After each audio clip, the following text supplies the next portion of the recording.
Good morning students. आज का हमारा टॉपिक है कोरिलेशन। कोरिलेशन होता है जो दो वेरिएबल्स के बीच में रिलेशन बताता है कि ये जो दो वेरिएबल्स हम कोई भी प्रोडक्शन कर रहे हैं इसके अंदर हमारे बहुत सारे वेरिएबल्स होते हैं। ये हमारा दो वेरिएबल्स में रिलेशन बताता है कि वो दोनों किस तरह से वर्कआउट करते हैं। उन दोनों के बीच में पॉजिटिव रिलेशन है, नेगेटिव रिलेशन है, या फिर लीनियर रिलेशन है, या नॉन लीनियर है, या फिर सिंपल रिलेशन है, मल्टीपल रिलेशन है, या फिर पार्शियल रिलेशन है। ये हमारा होता है कोरिलेशन। जो कोरिलेशन की जो वैल्यू होती है वो हमारी जो लाई करती है -1 to 1 के बीच में।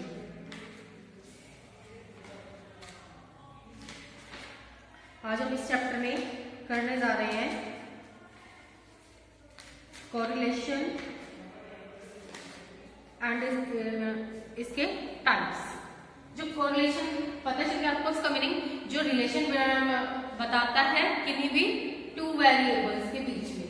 अब इसके जो टाइप्स होते हैं, एक होता है positive and negative correlation. Positive correlation होता है जब हम दो फैक्टर्स यूज कर रहे हैं और सपोज एक फैक्टर बढ़ रहा है तो दूसरा भी बढ़ रहा है। सपोज हमने इसमें एग्जांपल्स लिया है बुक्स एंड रीडिंग का। जैसे जैसे हम बुक्स बढ़ा रहे हैं वैसे वैसे हमारी जो रीडिंग है वो भी इंक्रीज हो रही है। पहले यहाँ पर एक बुक्स थी तो 1 रीडिंग हो रही थी, 2 बुक्स थी, तो इस तरह से ये जो हमारा जो स्लोप था ये ऐसे पॉजिटिव जा रहा है। तो इट मींस ये क्या है, इनमें दो वेरिएबल्स है बुक्स और रीडिंग का। तो जो दोनों अगर एक इंक्रीज हो रहा है तो दूसरा वेरिएबल भी इंक्रीज हो रहा है, तो इसको हम बोलते हैं पॉजिटिव कोरिलेशन। क्लियर। नेक्स्ट हमारा नेगेटिव कोरिलेशन क्या होता है, जिसमें हमारा एक वेरिएबल इंक्रीज हो रहा है लेकिन दूसरा वेरिएबल जो है वो डिक्रीज हो रहा है, तो वो हमारा हो जाता है नेगेटिव कोरिलेशन। जैसे इसमें हमने एग्जांपल लिया है, इसमें हमने दो वेरिएबल लिए हैं, एक ये है मार्क्स का और सेकंड वेरिएबल लिया है आवर्स स्पेंट वाचिंग टीवी। अब हम OX एक्सिस पर हमने लिया hours spent TV watching TV और OY पर हमने लिया है मार्क्स। अब एक जो इंडिविजुअल है वो अगर मार्क्स उसके हाई है, जब वो आवर्स कम स्पेंड करता है वॉचिंग टीवी में, यहाँ पर ओनली वो 1 आवर स्पेंड करता है, तो उसके मार्क्स जो है वो हाईएस्ट है। अब उसने क्या करा, उसने आवर्स मार्क्स उसके कम हो गए। क्यों हुए कम? क्योंकि उसने टीवी में 2 आवर स्पेंड करने लगा वॉचिंग टीवी में। फिर इस तरह से उसके मार्क्स और भी डाउन हो गए, लेकिन वॉचिंग टीवी आवर्स वो क्या है, वो इंक्रीज हो रहे हैं। तो इट मीन्स इसमें जो दो वेरिएबल्स होते हैं वो हमारे क्या होता है, उन दोनों में नेगेटिव रिलेशन होता है। तो इट मीन्स तो जो हमारी जो परफॉर्मेंस है वो क्या हो जाती है, वो डाउन होने लगती है। इट मीन्स दोनों वेरिएबल्स में क्या रिलेशन है, नेगेटिव कोरिलेशन, दो वेरिएबल्स में। इसमें पॉजिटिव था, अगर एक हमारा वेरिएबल इंक्रीज हो रहा है तो दूसरा भी इंक्रीज हो रहा है, लेकिन नेगेटिव में क्या है, एक इंक्रीज हो रहा है तो दूसरा डिक्रीज हो रहा है, तो ये हमारा क्या रहता है, negative correlation. Second one is हमारा linear and non linear correlation. Linear का मीनिंग जिसमें जो हमारा जो लाइन ड्रॉ होती है वो एक स्ट्रेट लाइन होती है, ठीक है, एक कांस्टेंट लाइन होती है, लीनियर वो होती है। और नॉन लीनियर को हम इसको बोल सकते हैं जो इसमें जो हम लाइन ड्रॉ करते हैं वो कर्व होती है, या इस तरह से हो जाएगी या इस तरह से हो जाएगी, यानी स्ट्रेट लाइन नहीं होती है, वो हो जाती है हमारी नॉन लीनियर। इसमें एक एग्जांपल देखिए हमारे पास, ये हमारे एग्जांपल है लीनियर का। इसमें दो वेरिएबल्स हमने लिए हैं, एक वेरिएबल x है एंड एक वेरिएबल हमारा y है। x वेरिएबल की हमने 1, 2, 3 एंड 4 यूनिट्स ली है, और वेरिएबल y जो है उसके हमने 2 ली है, 4 लिए, 6 लिए, 8 लिए। इसमें दोनों वेरिएबल्स के बीच में हम रेशो देखते हैं कितना हो रहा है। अब जो x का है वो 1 इंक्रीज हो रहा है जबकि जो y वेरिएबल है वो उसमें कितने रेशियो से इंक्रीज हो रहा है, वो 2 रेशियो से हो रहा है। तो अब आप देखोगे अगेन हमने 1 यूनिट x की बढ़ाई है तो 1 इंक्रीज हो रहा है, इधर अगेन 2 से 4 हो गया है तो 2 हो गया। फिर अगेन हमने x की फिर अगेन 1 यूनिट इंक्रीज करी है तो x में 1 का चेंज हुआ है और y में 2 का हुआ है। अब आप यहाँ पर देख रही है कि 1:2 1:2 1:2 इन सभी वेरिएबल्स में एक कांस्टेंट चेंज हो रहा है। तो इट मींस ये क्या है हमारा लीनियर कोरिलेशन। इसमें जो वेरिएबल्स के बीच में जो चेंजेस है वो एक कांस्टेंट फॉर्म में हो रहे हैं, इक्वल फॉर्म में हो रहे हैं। और नॉन लीनियर इसको हम बोल सकते हैं कर्वी लीनियर भी बोल सकते हैं। इसका other name is curvy linear, जिसमें जो हमारा एक जो लाइन बनती है वो किस फॉर्म में बनती है, वो कर्व की फॉर्म में बनती है। वो यू शेप में भी हो सकती है या फिर अपोजिट यू में भी हो सकती है। वो जाते हैं हमारा कर्वी लीनियर या फिर नॉन लीनियर। इसमें देखिए एग्जांपल लेते हैं हमने, एक वेरिएबल x है और एक वेरिएबल y है।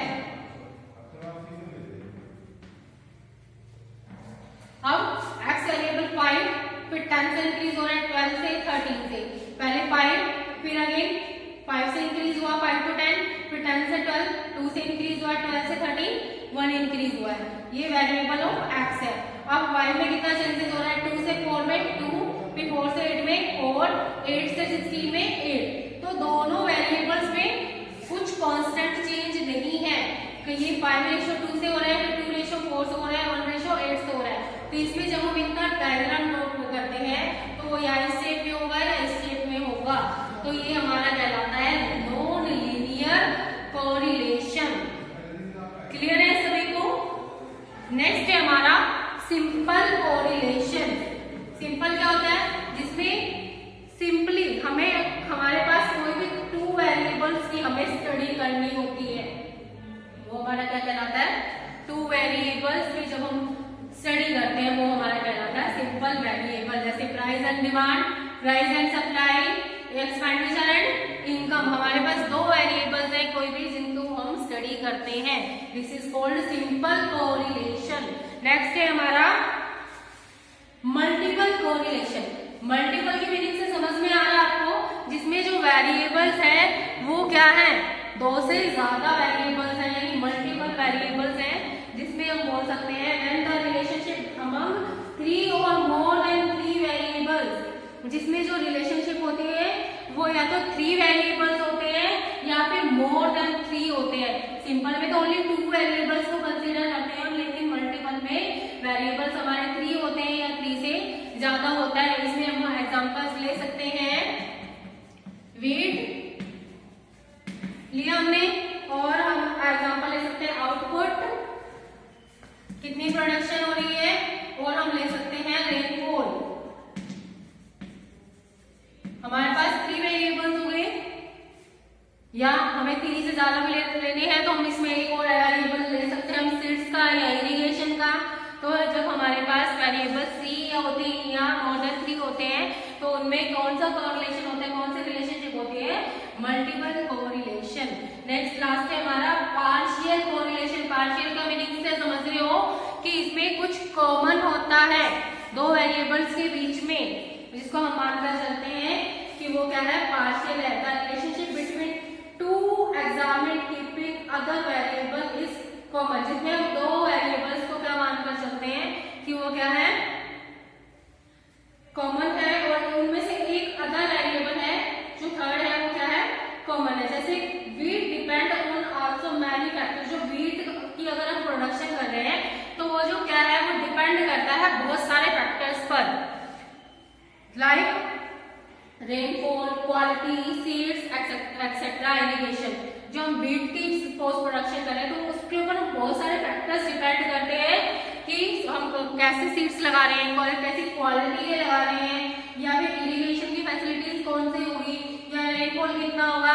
ये बहुत सारे फैक्टर्स होते हैं, लेकिन इसमें हम क्या मानकर चलते हैं कि जो वीट की जो प्रोडक्शन है वो हम क्या मानकर चलते हैं? सिर्फ हम रेनफॉल के ऊपर डिपेंड है। इसमें एक वेरिएबल क्या है? सिर्फ रेनफॉल के अकॉर्डिंग। बाकी अदर वेरिएबल्स को हम क्या मानते हैं कि वो कांस्टेंट है, उनमें कोई चेंज नहीं होता। सिर्फ रेनफॉल में को हम एक कॉमन फैक्टर मानेंगे जिसके अकॉर्डिंग हम उसको काउंट करेंगे। ये था आपका थ्योरी के बेस पर कि what do you mean by correlation क्या होता है और इसके टाइप्स कौन कौन से होते हैं कोरिलेशन के। अब our next topic is correlation methods. इसमें हम करेंगे कोरिलेशन को, ये हमारा आता है न्यूमेरिकल पॉइंट ऑफ व्यू से कि मेथड्स ऑफ कोरिलेशन। ये था हमारा types of correlation. Next topic है हमारा मेथड्स ऑफ कोरिलेशन कि कोरिलेशन को हम किन किन मेथड से शॉर्ट आउट करते हैं। हमारे पास इसमें 3 मेथड्स गिवन है। First one is direct method, second is shortcut method and last is step deviation method.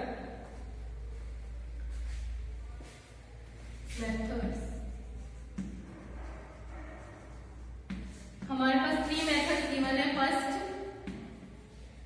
Direct method, second है हमारा शॉर्टकट मेथड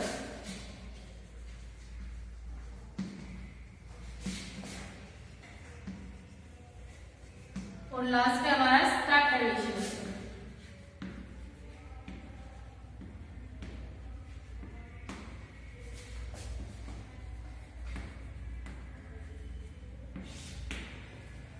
इसमें आपका जो मोस्टली जो क्वेश्चन आता है, क्योंकि डायरेक्ट मेथड बहुत छोटा होता है, जब हमें बहुत ही सिंपल सा डाटा गिवन हो तब हम उस मेथड को यूज करते हैं। जब हमें थोड़ा सा डिफिकल्ट डाटा गिवन हो या थोड़ा सा बड़े डाटा गिवन होता है तब हम शॉर्टकट मेथड यूज करते हैं। और जो स्टेप डेविएशन मेथड होता है ये बहुत ही लेंथी हो जाता है, तो इसमें बहुत ज्यादा टाइम भी लगता है। तो एग्जाम में जो क्वेश्चन आता है वो आपका शॉर्टकट मेथड से आता है। अब इसमें हम इनके पहले सबसे पहले हम फॉर्मूलाज देखते हैं क्या होता है। डायरेक्ट मेथड में आपको 2 वेरिएबल्स होते हैं x एंड y, उनकी वैल्यू आपको गिवन होती है और इसका जो फॉर्मूला होता है, जो कोरिलेशन होता है, इसको हम r से डिनोट करते हैं। कोरिलेशन निकालने के लिए क्या यूज करते हैं, r से डिनोट करते हैं। इसका फॉर्मूला होता है sigma xy upon square root of sigma x square multiply sigma y square. ठीक है, ये हमारा फॉर्मूला होता है डायरेक्ट मेथड का। इसमें हमारे पास 2 वैल्यूज गिवन होती है x और y की। उसको अगर हम x का स्क्वायर कर देंगे तो हमारे पास x स्क्वायर की वैल्यू आ जाएगी, y का स्क्वायर करेंगे तो हमारे पास y स्क्वायर की वैल्यू आ जाएगी। और जब हम x और y को मल्टीप्लाई कर देंगे तो हमारे पास सिग्मा x y की वैल्यू आ जाएगी। तो हम इन वैल्यूज को पुट करके अपना कोरिलेशन की वैल्यू फाइंड आउट कर सकते हैं। अब इसका एग्जांपल देखिए आप। हमारे पास 2 वेरिएबल्स हैं x एंड y। ये x है, ये हमारे पास y है। x की वैल्यू हमें गिवन है 2 3 4 5 6 7 8 2 3 4 5 6 7 एंड 8 और y की वैल्यू हमें गिवन है 4 7 8 9 10 4 7 8 9 10 14 एंड 18 2 वेरिएबल्स गिवन है हमें x और y। अब हमें फॉर्मूले में भी क्या क्या वेरिएबल चाहिए, x square y square and x y square. तो हम इसमें सबसे पहले हम क्या लेंगे, x स्क्वायर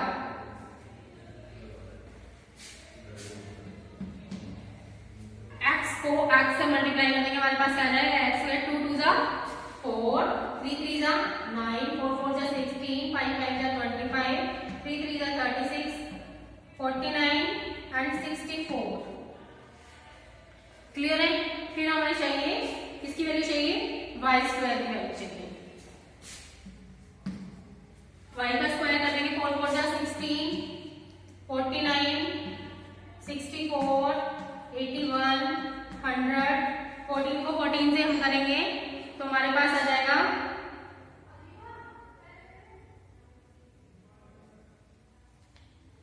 100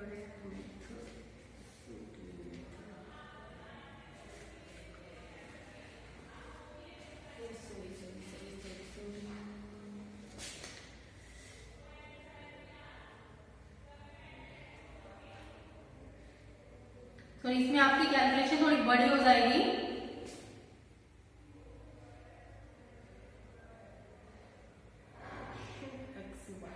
यहाँ पर जो हमारा फॉर्मूले में गिवन है ना, यहाँ पे हमारे पास स्मॉल एक्स वाई है, स्मॉल एक्स वाई। तो इसमें हम स्मॉल एक्स कैसे निकलेगा हमारे पास, जो एक्स होता है, एक मिनट, अभी हम एक्स स्क्वायर की वैल्यू ऐसे फाइंड आउट नहीं करेंगे, इसमें थोड़ी कैलकुलेशन थोड़ी बड़ी हो जाएगी, आपको प्रॉब्लम हो जाएगी। वैसे निकल तो ऐसे भी जाएगा, लेकिन ये एक और इजी मेथड है, वो मैं आपको बताती हूँ। ये x की वैल्यू होगी, y की वैल्यू होगी। अब हमें इसमें क्या चाहिए, स्मॉल x। स्मॉल x हमारा कैसे निकलेगा, x minus x mean, x minus x mean. अब x मीन हमारा कैसे निकलता है, समेशन x अपॉन n।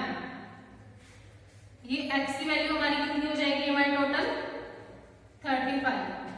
तो 35 अपॉन n, n हमारी होती है नंबर ऑफ सीरीज, 1 2 3 4 5 6 7, 7 नंबर्स हो गए। तो 35 अपॉन 7, तो ये हमारी पास क्या वैल्यू आई है x की, 5। तो x माइनस 5, 2 माइनस 5 क्या हो जाएगी, minus 3 minus 2 minus 1 0 1 2 and 3।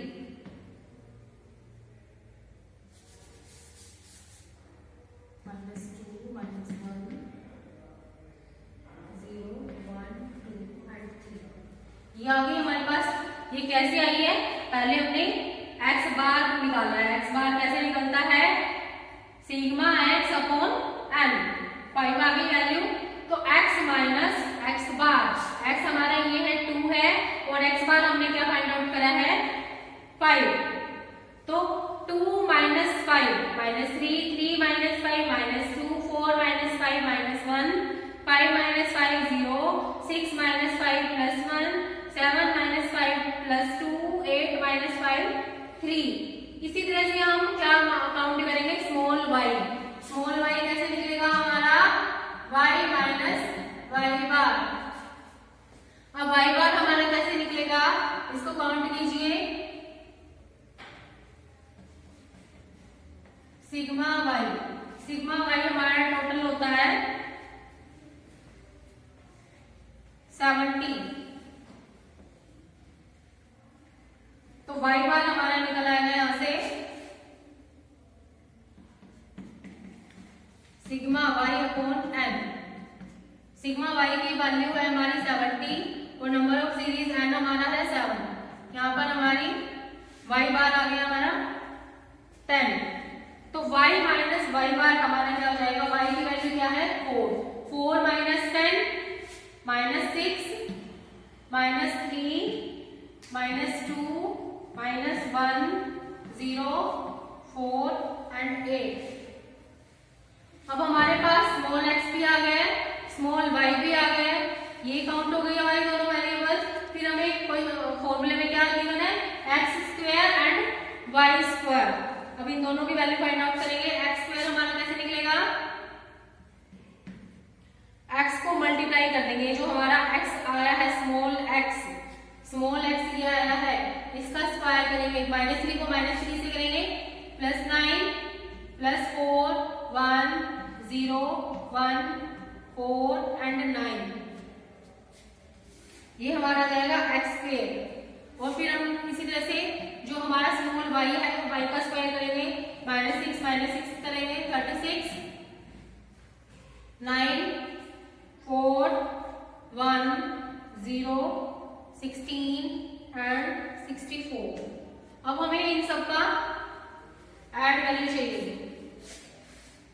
X Y को ऐड करेंगे, फिर हम इससे हमें क्या निकालना है, एक और वेरिएबल क्या निकालना है, फॉर्मूले में गिवन है एक्स वाई। एक्स और वाई को मल्टीप्लाई कर देंगे तो हमारा क्या आ जाएगा, small X multiply small Y.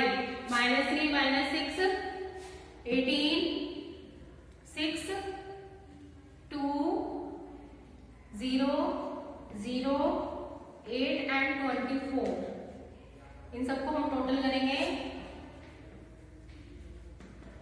ये हमारा हो जाएगा 58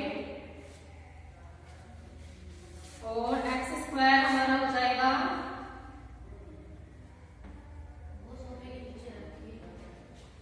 28 और सिग्मा y स्क्वायर हमारे पास आ जाएगा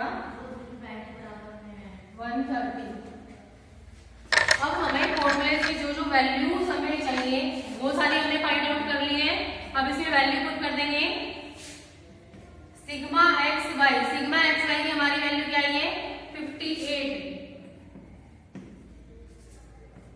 अपॉन सिग्मा एक्स स्क्वायर हमारे पास आया है 28 और सिग्मा वाई स्क्वायर हमारे पास आया है 130। अब आप 58 अपॉन इन दोनों को मल्टीप्लाई कर दीजिए, ये हमारे पास आ जाएगा 3640। अब 58 अपॉन इसका जब हम स्क्वायर रूट फाइंड आउट करेंगे तो ये हमारे पास आ जाएगा 60.3। जब हम 58 को 60.3 से डिवाइड करेंगे तो हमारा आंसर आ जाएगा 0.96 अप्रोक्स आपको जरूर लिखना है क्योंकि पॉइंट्स एक तो ऊपर नीचे हो जाता है। तो ये आपकी जब पूरी वैल्यूज आप फाइंड आउट कर लोगे तो उसको फॉर्मूले में फिट करेंगे तो हमारा आंसर ये कैलकुलेट हो जाएगा। तो ये आपका है डायरेक्ट मेथड जिसमें हमें दो वेरिएबल्स गिवन होते हैं, दोनों की वैल्यूज गिवन होती है। उसमें हमें स्मॉल x फाइंड आउट करना है, स्मॉल y। स्मॉल x निकलेगा x माइनस एक्स बार और y माइनस वाई बार करके x और y की वैल्यू फाइंड आउट हो जाएगी। फिर उससे हम x स्क्वायर करेंगे, देन y स्क्वायर करेंगे और फिर x और y को मल्टीप्लाई कर देंगे तो हमारे पास x y की वैल्यू आ जाएगी। तो हमारा ये डायरेक्ट मेथड से हमारा क्वेश्चन सोल्व हो जाएगा। कल हम करेंगे शॉर्टकट मेथड जो मोस्ट इंपॉर्टेंट है, वो हम करेंगे नेक्स्ट क्लास में। ओके।